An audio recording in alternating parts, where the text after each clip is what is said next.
Dzisiaj będzie o tym, co wielu interesuje, czyli skąd wziąć pieniądze na mieszkanie. Ile to kosztuje, czy to będzie drożej, czy taniej, czy też będzie wkrótce jakiś super kredyt dotowany, a może go nie będzie. A skoro widzicie Krzysztofa Bontala, to znaczy, że rozmawiam ze specjalistą od finansów. Jeżeli interesuje Was rynek nieruchomości, trendy, co tu się dzieje, no to oczywiście subskrybujcie ten kanał, wejdźcie również na stronę symen24.pl, gdzie znajdziecie na przykład te audycje, ale nie tylko, natomiast wzbogaconą o wykresy w bardziej statycznej formie niż to się przejawia na ekranie filmu. Może jakieś dodatkowe komentarze i dodatkowe dane też tam zobaczycie.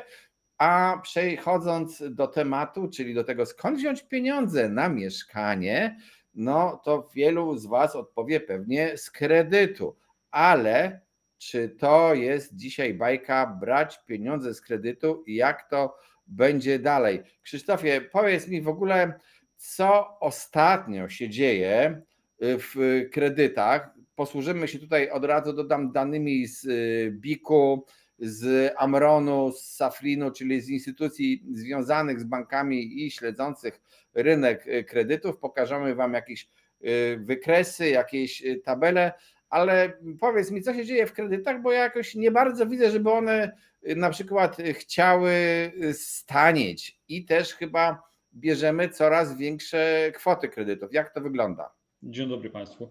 No na pewno, jeżeli weźmiemy sobie 2 kwartały ostatnie, tak, bo raporty najczęściej opierają się o dłuższy okres wstecz, no to kilka zmian było. Natomiast w ostatnich kilku tygodniach, to jak doskonale widzimy, ta tematyka kredytowa bardziej przewija się w polityce niż jakiekolwiek zmiany są dokonywane w bankach. W bankach na razie jest chyba trochę stagnacja i oczekiwanie na to, w jakim kierunku to wszystko ma pójść, bo po pierwsze niewiadoma dotycząca kredytu na start, to jest jedno. Dwa, to, że jednak nie ma żadnych zmian w stopach procentowych i tak jak jeszcze dosyć dawno, ale jednak spodziewano się, że w tym roku już będą obniżki stóp procentowych. No nie ma podstaw chyba na razie, żeby te stopy procentowe spadły. Gdzieś nawet pojawiają się informacje, że może też jeszcze kiedyś wzrosną. Czyli kiedyś, czyli to mówię w perspektywie roku, może nie więcej. Jeśli chodzi o kredyty z oprocentowaniem stałym, no też nie mamy jakichś wielkich zmian, dlatego że na rynku dużo się nie zmienia. Ja myślę, że banki po prostu obserwują ten rynek.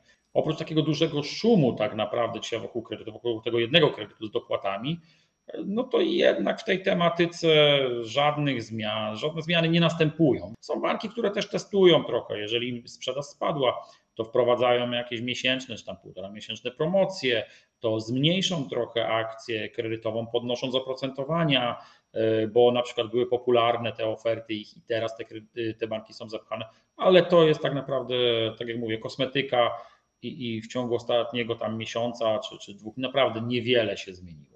To jest struktura kredytów hipotecznych według stopy oprocentowania stała, zmienna i moglibyśmy dojść do wniosku, że ogromnie w ostatnich kilku kwartałach wzrósł udział kredytów o stałym oprocentowaniu.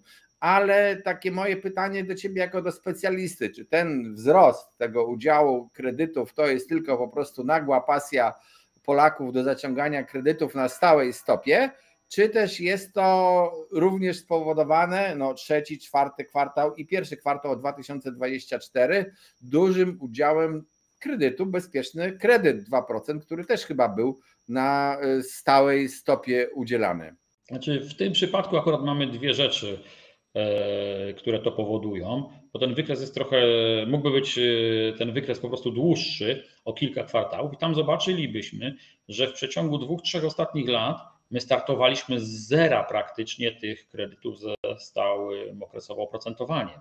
A tak naprawdę przejście w Polsce z klientów z oprocentowania zmiennego na okresowe stałe było spowodowane gwałtownie rosnącymi stopami procentowymi. Polacy raz, że przechodzili na oprocentowania stałe, po prostu, żeby sobie zablokować oprocentowanie i zablokować dalsze wzrosty tego oprocentowania.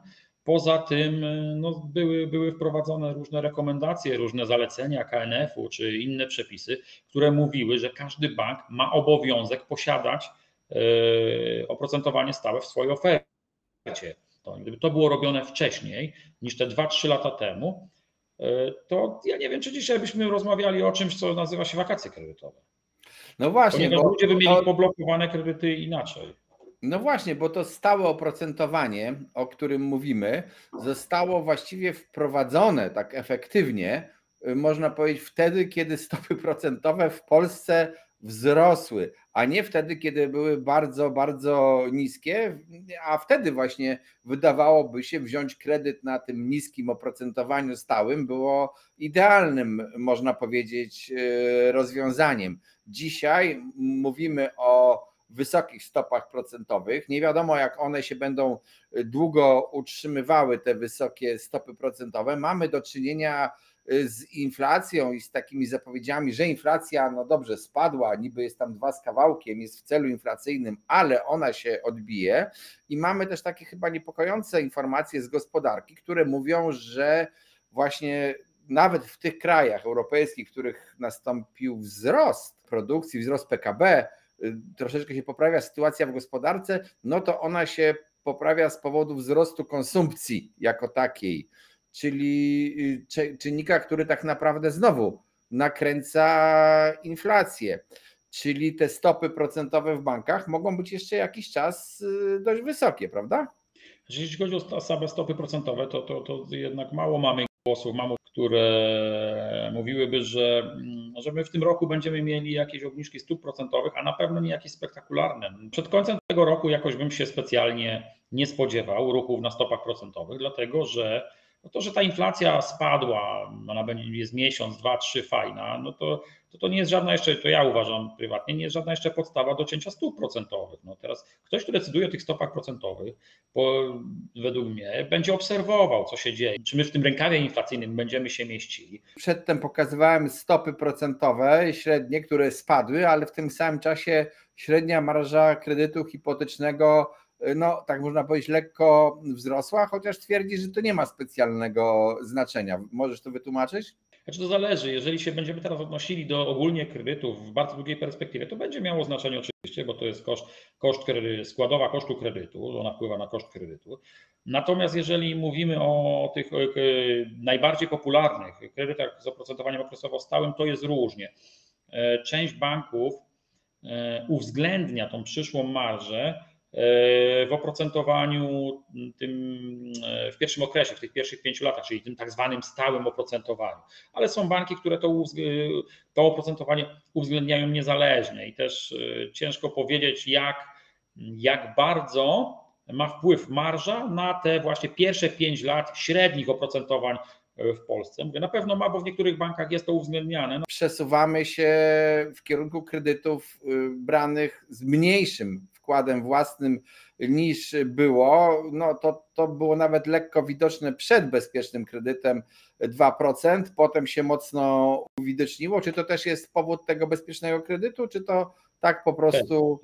Też jeden z dwóch powodów. To, że było to wcześniej, to po prostu rosnące ceny nieruchomości. No 20% z 300 000, a 20 z 400, no jest to różnica, tak? To jest jedno, że po prostu coraz trudniej ludziom było odłożyć ten wkład własny i to jest jeden powód, ale drugi większy jest taki, że bezpieczny kredyt 2% mógł być udzielany bez w ogóle wkładu własnego. No jeżeli mamy dopłaty, to tam wiele osób kalkulowało, że bardziej opłaca się wziąć większy kredyt oprocentowany 2%, a te pieniądze nawet, które ja posiadam, bo to wcale nie jest odzwierciedlenie tego, że klienci nie mieli tych pieniędzy na wkład własny i że tak się stało. Oni mieli te pieniądze, tylko po prostu część osób skalkulowała sobie, że lepiej te środki z kieszeni wrzucić chociażby na jakąś lokatę najprostszą, która dałaby im 4, 5 czy może trochę nawet wcześniej więcej procent.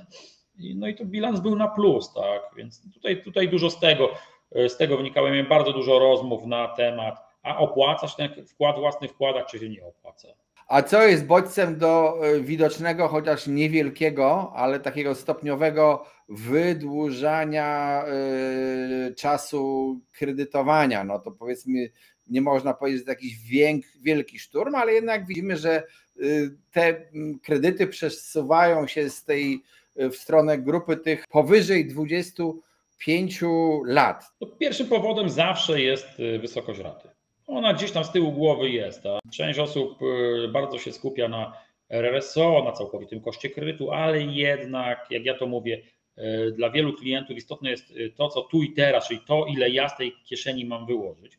Natomiast ten przedział tam jest taki trochę, może nie to, że mylny, ale on jest bardzo duży, bo 25 tam było chyba 35 lat. Tak. No, gro kredytów, chyba większość kredytów to jest jednak 25-30. Powyżej 30 to po pierwsze niewiele banków ma, po drugie ludzie rzadko to biorą z prostego powodu.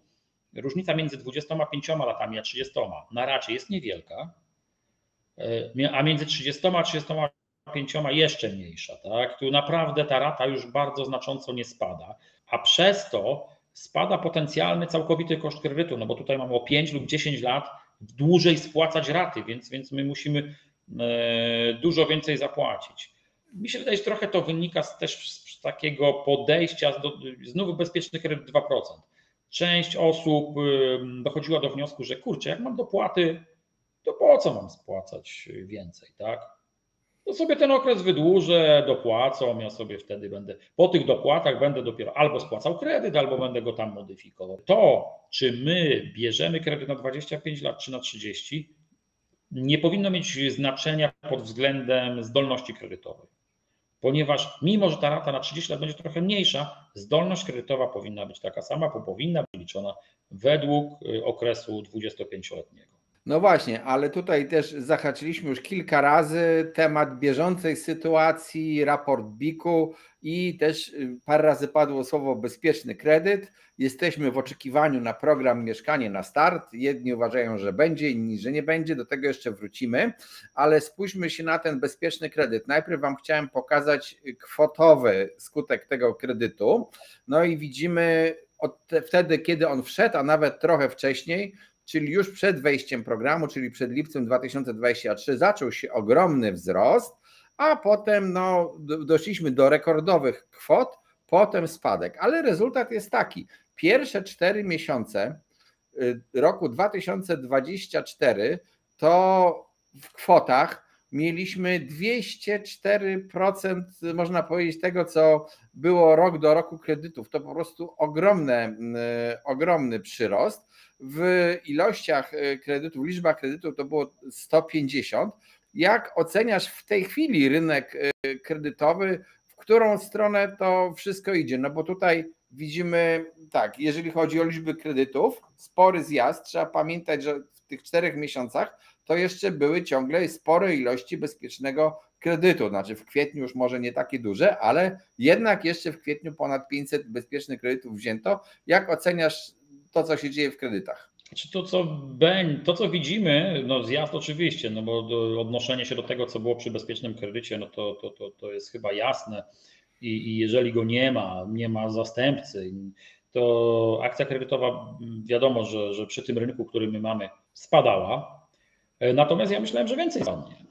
Dlatego, że ja pamiętam takie sytuacje, koniec franków szwajcarskich, koniec rodziny na swoim, koniec mieszkania dla młodych. Było zawsze takie, że skończył się tani pieniądz, mamy miesiąc, 2, 3 takiego, nie wiem, przestoju, tak, zanim wrócimy do tej normalności.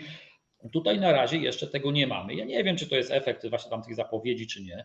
Natomiast no, wbrew opiniom, że my bardzo mało kredytów, ja uważam, że te 16 000, które były w kwietniu, to jest całkiem dobry wynik. Mimo nawet tego, co powiedziałeś, że tam te pół tysiąca to jeszcze bezpieczny kredyt. To znaczy rozumiesz, że jesteśmy między sierpniem a wrześniem poziomem 2023, ale jeżeli spojrzymy się, to jesteśmy mniej więcej na poziomach takich, jakie były w 2022 roku. To jesteśmy tutaj, nawet gdybyśmy odjęli te powiedzmy 500 ileś kredytów z bezpiecznego kredytu na kwiecień. Czyli mówisz, że w zasadzie mamy wzrost akcji kredytowej i powrót do poziomów, które widzieliśmy wtedy, kiedy jeszcze nie było żadnego wsparcia. Chociaż jakbyśmy się spojrzeli na to wcześniej, no to już takie też trochę był to okres spadkowy w 2022 roku. No tak, ale ten spadek, wiesz, wynikał z tego właśnie ze wzrostów stóp procentowych bezpośrednio. Tu jeszcze tam to co ma zaznaczone, maj 2022, to jeszcze raczej niespecjalnie ktoś mówił o żadnych programach wsparcia, nie? Więc co do zeszłego roku mamy jakiś wzrost, no ale to dlatego, że ten zeszły rok, te adekwatne miesiące gdzieś tam pierwszego kwartału, no one były no takie sobie, no to widać, co tutaj się działo do marca 2023, tak, no, to No, mamy... tu widać, to jest taki okres kryzysu z małym odbiciem, kiedy powstały, bo tutaj już właściwie to nastąpiło takie odbicie w momencie, kiedy pojawiały się ogłoszenia o tym, że będzie bezpieczny kredyt, kiedy władza zaczęła mówić. Był taki przedskoczek bezpiecznego kredytu 2%. No właśnie. I teraz wróćmy tak, czy mamy przedskoczka mieszkanie na start, czy tego raczej nie widać? Nie, znaczy ja uważam, że nie, że absolutnie nie mamy takiego, absolutnie. No ja uważam, że nie mamy czegoś takiego, jak właśnie tam zaznaczone na tym wykresie, ten delikatny wzrost od marca do maja. My jesteśmy zupełnie na innym poziomie w tej chwili, nawet informacyjnym i jakby legislacyjnym. No, marzec, maj to już było wiadome, że ten program praktycznie wejdzie. On już był tam etapy Sejmu, głosowań, to bardziej było pytanie, czy on 1 lipca wejdzie, tak jak zapowiadano, czy nie zdążą. To pamiętasz, my się nad tym zastanawialiśmy. Dzisiaj to jest zupełnie co innego. Dzisiaj to jest mętlik informacyjny. Wszyscy się wypowiadają, najczęściej ci, którzy nie biorą udziału przy tworzeniu tego programu, ci, którzy go tak naprawdę tworzą, cały czas mówią, że on będzie. Był taki czas, gdzie było to tak zwane FOMO, że dobra, może już kupujmy, bo on jednak tam wejdzie, nie? Następne dofinansowanie, jesteśmy nauczeni tym, co było w bezpiecznym kredycie, ceny wystrzelą, ale to chyba trochę osłabło, jeżeli było.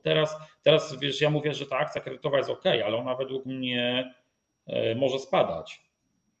Ja nie wiem, jaki my zobaczymy wynik za maj. U nas jeszcze jest w porządku, ale mieliśmy bardzo długą majówkę. I Boże Ciało potem jeszcze. Boże Ciało. Zresztą ja sam sobie przedłużyłem tą majówkę i ona, w ogóle ten maj to był taki trochę, jeśli ktoś mógł, to sobie go luźniej potraktował. I ja uważam, że to się przełoży też na to, co my zobaczymy w następnych miesiącach. Jednak ja widzę zmniejszenie ilości nowych zapytań o kredyt. Moich, że ktoś do mnie przychodzi, tak zwanych pierwszych telefonów, pierwszych informacji, bo ja zawsze wychodziłem z prostego założenia, żeby był wypłacony kredyt, to musi być umowa, żeby była umowa, to decyzja złożona, ale zawsze na początku musi być ten pierwszy kontakt tej osoby zainteresowanej, że ona sobie pomyślała o tym, że dobra, albo już zadecydowała, że ten kredyt chce, już ma nieruchomość, albo myśli o tym. I ja widzę mniejszą ilość takich. Znaczy ja powiem tak, że ja to obserwuję troszeczkę inaczej niż ty, ale ja zawsze po pierwsze patrzę, ile jest zapytań od kupujących, czy one rosną, czy maleją, a po drugie też widać to takie natężenie w zawieraniu umów przedwstępnych i ci ludzie właśnie, którzy są blisko zawarcia umowy przedwstępnej, to są często ci, którzy te wstępne wizyty u ciebie składają. Dokładnie. Czyli powiedzmy w pośrednictwie one są trochę wcześniej, w pośrednictwie nieruchomości, a w tym doradzie czy pośrednictwie kredytowym, no to są powiedzmy o kilka dni czy tam kilka tygodni później, ale oni się zjawiają i powiedzmy tak, po pierwsze maj, no to były 2 długie weekendy można powiedzieć, bo ten taki ostatni długi weekend bożociałowy to był taki na przełomie maja i to już wpływa na pewno na gospodarkę. Teraz mamy czerwiec, lipiec, sierpień i są to w większości przypadków w obrocie nieruchomościami takie najgorsze miesiące, bo teraz w czerwcu to wiele osób myśli o tym, gdzie pojedzie na wakacje albo gdzie wysłać swoje dzieci, a to panie bardzo często szukają mieszkań, robią pierwszych selekcji, nie panowie, a one głównie się opiekują gniazdem i tymi dziećmi, więc też są zaangażowane, nie mają czasu. Potem ludzie wyjeżdżają na wczasy, lipiec jest wczasowy, no i w sierpniu zazwyczaj rynek, jeżeli nic się nie dzieje, to się budzi gdzieś dopiero po tym weekendzie związanym z 15 sierpnia i takim kolejnym długim weekendzie i dopiero wtedy ludzie zaczynają się troszeczkę rozglądać, chociaż to też jeszcze przygotowanie do szkoły. Tak zazwyczaj wygląda rynek nieruchomości. Czy w tym roku będzie taki rynek nieruchomości? No to już poruszyłeś trochę temat. jak nastał nowy rząd, to już były minister Krzysztof Hetman zaczął od gromkich okrzyków i lansowania artykułów, szumu, robienia konferencji, zjazdów, konsultacji na temat mieszkanie na start. I co? I cisza. I tak szczerze mówiąc, mamy mnóstwo zapytań od Państwa, co z tym kredytem będzie, a skąd my możemy to wiedzieć, drodzy nasi słuchacze. Widzimy, raz się wypowiada partia Hołowni, że będzie przeciwko, Lewica, że będzie przeciwko, ale czy będzie? Znowu są głosy, że to może PiS poprze ten program. W takim razie część Platformy posłów nie jest przeciwna, a część jest za. Można powiedzieć, że żyjemy właściwie w takim momencie totalnego szumu informacyjnego i ja i wielu moich znajomych zajmujących się obrotem nieruchomościami widzi na przykład to, że sprzedający niektórzy oczekują, że jednak rynek się znowu odbije, będzie wzrost cen. Co ciekawe, to są często ci, którzy mają mieszkania, które w zasadzie nie zostaną dotknięte nowym programem Mieszkanie na Start, bo mówiliśmy też, Krzysztof, że to Mieszkanie na Start, jeżeli by weszło w takiej formie, w jakiej było zaproponowane, to ono na przykład eliminuje w zasadzie, czy mocno ogranicza zakupy singli w większych miastach. Tak to wygląda. Część kupujących znowu pyta nas, a może jednak nie będzie tego programu i wtedy ceny runą. Co ty powiesz na ten temat? No. Westchnięcie twoje było znaczące. Naprawdę tyle, bo wiesz co, znaczy ja jestem przekonany, że kluczowy będzie czerwiec. Ten miesiąc, który mamy, z bardzo prostych powodów. Pierwszy to jest to, że za niecały tydzień mamy wybory do Europarlamentu i nikt się niczym innym nie zajmuje, tylko wyborami do Europarlamentu i cała reszta jest z boku. Jedyne co, to mamy tam jakieś polityczne przepychanki, afery i inne rzeczy. A politycznie się niewiele dzieje, czyli tak efektywnie. Znaczy oprócz sfery medialnej chciałeś powiedzieć, gdzie jest totalny. Tak, ale ja myślę, że tam wewnątrz to też jest na razie Europarlament jest taki top of the top i długa przerwa i to we wszystkich partiach i ugrupowaniach politycznych. Druga rzecz jest taka, że żeby coś się wydarzyło niedługo z kredytem na start, to decyzje muszą, przynajmniej początkowe, co do samego projektu puszczonego do Sejmu, zapaść już teraz i on musi przez Radę Ministrów zostać zaakceptowany w tym miesiącu, jeżeli ktoś by chciał, żeby to weszło późne wakacje albo po wakacjach bezpośrednio, tak? Bo my musimy brać pod uwagę, że mamy coś takiego jak wakacje sejmowe. Jeżeli ten program, całą procedurę uchwalania ustaw przecież dokładnie. To też się nie da z dnia na dzień zrobić, chociaż poprzednia władza czasami dowodziła, że można coś z dnia na dzień zrobić i dla chcącego nic trudnego. No tak, ale wiesz, że ten miesiąc, półtora trzeba przyjąć, tak? Na tą legislację sejmową, bo to nie jest, tamta poprzednia władza miała większość, czyli zrobiła co chciała. Ta też ma. Tutaj tej większości nie ma, więc ten projekt może, wiesz, latać. Senat, Sejm, poprawki, różne rzeczy mogą być, prawda? Nawet jeżeli będzie przegłosowany. Więc jeżeli on nie wejdzie do końca, jak on według mnie nie wejdzie do końca czerwca do Sejmu, to jest duże prawdopodobieństwo, że on do tych wakacji sejmowych nie zostanie przegłosowany, nawet gdyby był procedowany. Posłowie wrócą, nie wiem, tam we wrześniu, czy znowu ten program wróci na tapetę pierwszy, ale załóżmy, że to będzie koniec roku. I teraz bo pytanie było, co będzie w nieruchomościach. No ja myślę, że ten entuzjazm, sprzedajmy teraz, kupujmy teraz, bo pod ten kredyt, bo sprzedamy komuś, czyli to tak zwane flipowanie, że on trochę ostygł, tak? Że nawet jeżeli ktoś o tym myślał, to w tej chwili ta dawka niepewności jest tak duża, że nawet inwestorzy nie wiedzą, co z tym zrobić, a standardowy klient, taki, który kupuje dla siebie, Kowalski, to już w ogóle nie wie, co zrobić. I przez to, że nie wie, to chyba wraca coś, co nie wiem, czy to nazwać normalnością, ale takie po prostu, kto potrzebuje mieszkania, to szuka mieszkania. Kto go nie potrzebuje, to go nie szuka. I to jest takie chyba najnormalniejsza rzecz, że mieszkanie jako zaspokojenie potrzeby w tej pierwszej kolejności. Ja się z tym dzisiaj spotykam. Ja mogę Ci powiedzieć, że chyba nasycenie informacyjne tym kredytem na start już jest tak duże, że ludzie nie mają potrzeby mnie za bardzo pytać o to. że już sami sobie na podstawie nawet przekazów medialnych, czy nawet ode mnie, czy od kogo innego, wcześniejszych już informacji z poprzednich miesięcy, jakiś scenariusz układają, czy chcą czekać, czy nie chcą czekać. Tak jak 3 miesiące temu miałem bardzo dużo zapytań o ten kredyt, teraz niekoniecznie. Czyli słuchaj, ja to dokładnie tak samo obserwuję i powiem szczerze, że chyba wiele osób jest zmęczone tym hamletyzowaniem władzy z tym kredytem, bo to jest jakaś już zaczyna być taka never ending story troszeczkę. Zapowiedzi najpierw szumne, potem nie, niby ta władza ma, przecież ta koalicja ma większość sejmową, może sama uchwalić, ale nie jest zgodna między sobą. Myślę, że teraz to po prostu wyciszyli. Może tak, może wyciszyli, nie wiem czy to jest zamierzone, czy nie, może jest to mówię, te wybory do Europarlamentu według mnie są na tym piedestale i tutaj cała reszta schodzi na drugi plan.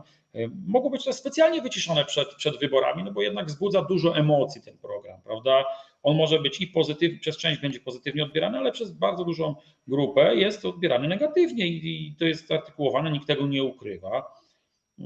Natomiast w tej chwili to, co się dzieje z tym projektem, to jest kwestia przekazu medialnego. Tutaj mamy dużą zasługę mediów w tym, co mamy do tej pory. No, to, co przed chwilą powiedziałeś, to, że koalicja się nie zgadza co do tego, że niektórzy są za, niektórzy są przeciw, to wiemy już, kto po której stronie mniej więcej stoi, no to jest jasne już. Paradoksalnie, słuchaj, może się okazać, że jeżeli nie zostanie wprowadzone mieszkanie na start, to nagle odżyje z automatu program Bezpieczny Kredyt 2%, ponieważ on tak naprawdę nie został ustawowo skreślony, tylko on jak na razie jest wygaszony z powodu włączenia się ograniczników. Jak nie ma w tym roku nowych umów o bezpieczny kredyt, to może się okazać, że w przyszłym jest znowu rezerwa pieniędzy na ten bezpieczny kredyt. No, dokładnie tak, to nawet jest to słowa wygaszony. On nie został nawet wygaszony, on działa w 100% tak, jak został uchwalony. Wiesz, to trzeba jasno powiedzieć.